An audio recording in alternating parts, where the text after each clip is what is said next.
So we had just crossed over the border from Tanzania into Kenya when our tour minivan was surrounded by aggressive vendors who were trying to sell us their wares. The scene was so chaotic that our driver suggested we get back into the van and that he would handle any transactions. Since I wanted to make a purchase, I went into my wallet and a bunch of bills fell in my lap. I realized I was in a very precarious situation since the window was partially open and there were so many arms and hands that were waving around. But before I could correct the situation, my money vanished.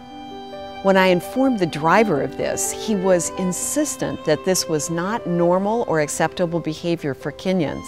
And he insisted also that we report it to the officials. When we tried to do so, the official seemed like he could care less. He didn't even ask for a report. So when I asked if I could fill out a report, he tore out a piece of butcher paper, and that's what I wrote the report on. When we went outside, the driver asked a group of people if they knew who had taken my money. Someone said, "It was Jane, she's crazy in the head." Well, the trip to our next destination, Masai Mara, gave me the opportunity to be quiet and to pray about the situation. And what came to me was to be grateful for this wonderful, wonderful, almost 2-week trip that we had experienced.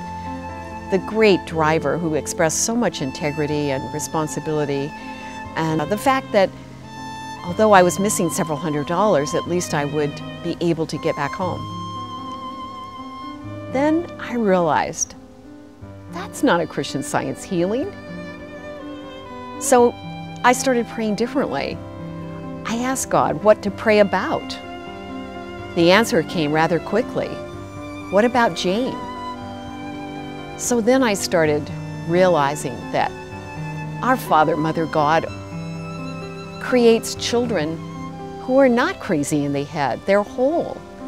They're complete. They express the one divine mind at all times.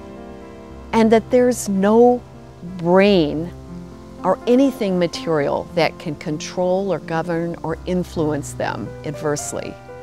That they have the one divine mind, the same mind that Christ had. Praying like this, the experience just left me until I was halfway out of a van in front of the hotel in Nairobi and was told I had a phone call. In that moment, I knew that my money had been found. When I spoke to the official on the phone, he said he had my money. I thought that was pretty wonderful, but it got even better. The tour company found out about this, and they insisted that I be given the cash right then and there. They said they could get reimbursed the next time they were through that town.